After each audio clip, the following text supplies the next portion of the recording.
안녕하세요, 김정현 바리스타입니다.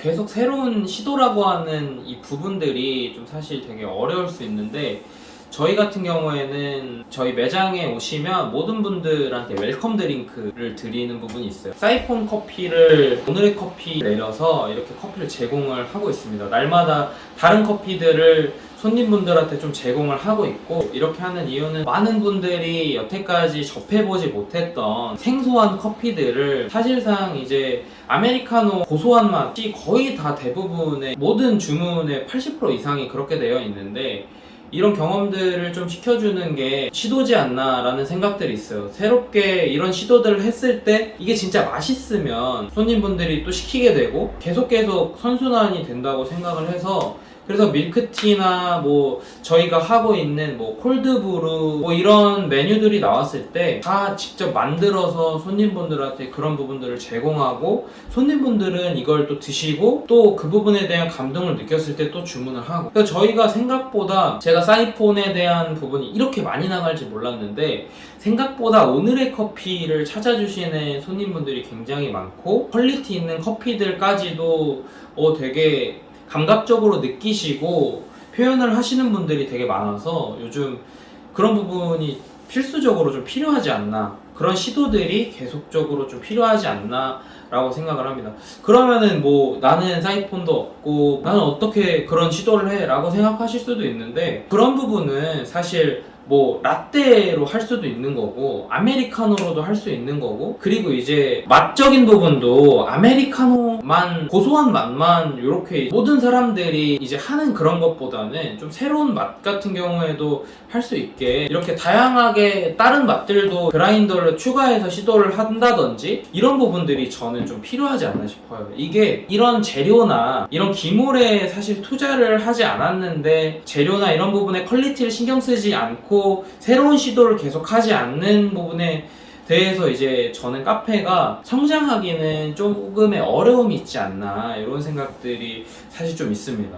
그래서 이런 새로운 시도들이 계속 꾸준히 이루어져야 되고, 저희가 이제 최근에 한 시도들을 예로 들면 콜드브루 탄력적으로 판매를 하고 있는데, 콜드브루를 스틱의 형태로 쉽게 홍삼 젤리, 짜먹는 홍삼 젤리 스틱에 그냥 이제 더치 원액을 넣었다고 볼 수 있어요. 그 원액은 보통 가장 많이 쓰는 텀블러의 기준을 잡아서 물을 넣고 원액을 넣으면 바로 그냥 타먹을 수 있게, 금액도 굉장히 이제 원래보다 훨씬 더 저렴해서 진입장벽이 낮을 수 있게, 그런 식으로 지금 그런 시도들도 좀 하고 있고, 그냥 항상 매장에 가만히만 있는 것이 아니라 손님분들 오셨을 때 혹은 이제 지나다니시는 분들한테도 이런 이제 커피 한번 드셔보시면 좋겠다, 이런 커피 소개해드리기도 하고, 뭐 이런 식으로 좀 일단 우리 커피를 많이 먹이자, 이런 시도들 같은 것도 굉장히 많이 꾸준히 하고 있는 편인 것 같아요.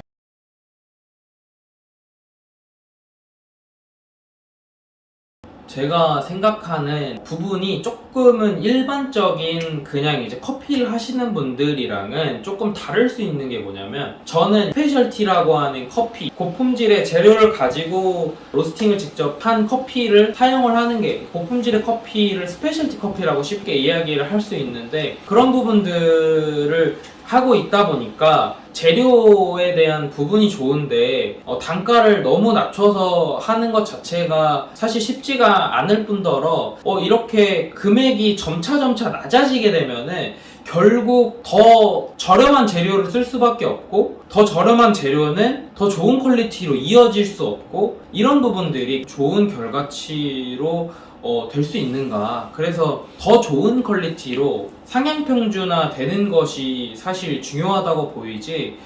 점차 여기는 뭐 3,000원에 파니까 여기는 2,500원에 판다더라. 여기는 2,500원이니까 2,000원에 판다더라. 이런 치킨 게임이 쉽지 않지 않나. 지금 제가 하는 이 스페셜티 커피 업계 사람들은 크게 적용을 하지 않는 부분이고, 그런 부분 때문에 이 주변에서 가장 제가 비싸게 커피를 팔고 있음에도 불구하고 조금의 계속 이제 꾸준한 매출 올리고 있는 이유는 이렇게 새로운 재료들, 맛있는 재료들을 더 많은 사람들한테 줘야 된다라는 이런 생각과 좋은 재료들을 이렇게 줌으로써 해서 오는 결과치가 아닌가 싶어서, 이런 치킨 게임은 오히려 조금 독이 될 수 있지 않을까. 더 좋은 재료로 더 좋은 환경을 만들어서 더 상향 평준화 되게끔 만드는 게 더 좋은 발전 가능성이 있지 않을까라는 생각을 가지고 있는 요즘입니다. 바리스타 자격증을 이야기를 하면, 저 같은 경우에도 사실 바리스타 자격증이 있고 그렇다고 해서 바리스타 자격증이 항상 이게 아닌가 라고 보면은, 사실 처음 커피를 접하기에 가장 좀 쉬운 것들이 자격증이지 않나 싶어요. 워낙 다양한 학원들이 있고 그 학원에서 가르치는 이런 부분들이 자격증만을 위해서 사실 가르치는 학원은 저는 좀 별로라고 생각해요. 그냥 자격증을 취득하기 위해서만 그렇게 활동을 하는 것들은 되게 이제 쉽지 않다고 보는데, 그렇게 처음 커피를 접하고 경험하고 이런 부분의 역할로서는 그래도 좀 되게 긍정적으로 보고 있어요. 애초에 커피 일을 하지 않는 이상 접하기가, 사실 커피가 어려운데 자격증을 통해서 커피를 접하게 되고, 그러면서 실제로 커피를 공부를 하게 되고, 이런 부분에 대해서는 분명히 중요하기 때문에 가능하다고 하면 직접 필드에서 일을 해보시는 게 가장 베스트기는 한데, 그렇지 않다고 하면은 자격증 교육을 듣는 것도 나쁘지 않다. 그리고 추가적으로 꼭 자격증 교육이 아니더라도 교육을 하고 있는 바리스타들이나 어느 정도 자기만의 스토리를 가지고 있고 결과치를 가지고 있는 교육을 하고 있는 바리스타들한테 문의를 해서 그런 경험을 배워보는 것도 괜찮지 않을까라는 생각을 좀 가지고 있습니다. 처음 이 커피를 보는 기준은 사실 되게 어려운 것 같아요. 저 같은 경우에도 예전을 생각해보면 맛있는 커피가 사실 어떤 건지를 사실 잘 몰라서 그냥 이름이 이쁜 커피를 골라서 먹고, 사실 이렇게 시작을 했던 것 같아요. 그래서 일단 어떤 커피를 골라 먹는다에 대한 기준이 다양하게, 오늘은 에티오피아도 먹어보고 뭐 다른 날에는 과테말라도 먹어보고, 이런 다양한 싱글 커피 판매를 하는 곳이 있다고 하면은 접해보는 게 좀 좋지 않을까. 이 회사에서는 에티오피아 커피를 이런 식으로 느꼈는데 다른 회사에서는 또 에티오피아 커피가 이런 맛이 나네? 라는 식으로도 생각을 해볼 수도 있고, 그렇다고 하면 왜 이렇게 맛이 다를까에 대한 부분으로서 농장이 어땠고 혹은 가공 방식이 어땠고, 이런 차이에서 오는 맛들이 어떤 건지, 요즘은 그 가게에 가면은 컵노트라든지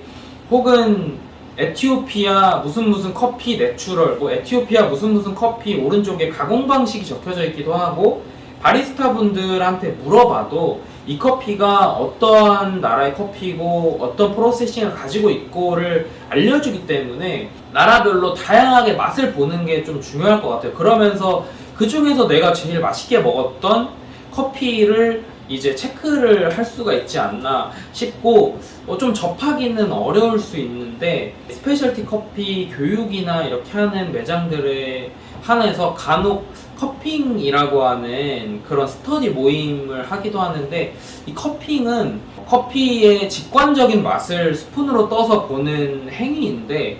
커핑을 할 때는 한 나라의 커피를 가지고 이제 보통 하기도 하지만, 보통 다양한 나라의 커피를 쫙 10컵씩 깔아놓고 다양하게 에티오피아, 브라질, 과테말라, 뭐 케냐 이런 식으로 먼저 다양한 커피들을 한 자리에서 먹어볼 수 있고, 그 자리에서 이 커피는 나는 어떻게 느꼈는데 뭐 너는 어떻게 느꼈니, 이런 식으로 소통하고 교류하는 그런 이제 행위이기도 해서 이런 부분들이 기회가 있다고 하면 또 참여해보는 것도 내가 좋아하는 커피를 찾고 이렇게 많은 커피들을 접해볼 수 있는 기회이자 또 방법이지 않을까 이런 생각들도 좀 가지고 있습니다. 다음 영상에는 제가 처음 200만원 매출에서 배달을 시도하고 그리고 이제 꾸준히 어떤 식으로 배달에 대한 부분을 설정을 했고 어떤 마인드셋과 어떤 마음가짐으로 적용을 했을 때 이런 부분들이 계속 성장을 했는지 그런 기본기에 대해서 좀 말씀을 드릴 생각이고, 이 부분은 제가 딱 알려드렸다고 해서 드라마틱한 변화가 바로 일어나는 부분이 아니고 실제로 꾸준히 성실하게 어떻게 보면 또 절실하게 해야 올릴 수 있는 부분인데, 그런 좀 마인드셋 그리고 어떤 식으로 해야 되는지에 대한 부분과 제가 어떠한 마음가짐으로 했는지에 대한 것들을 알려드릴 예정입니다. 자, 그러면은 다음 영상에서 만나요. 구독, 좋아요, 알림 설정까지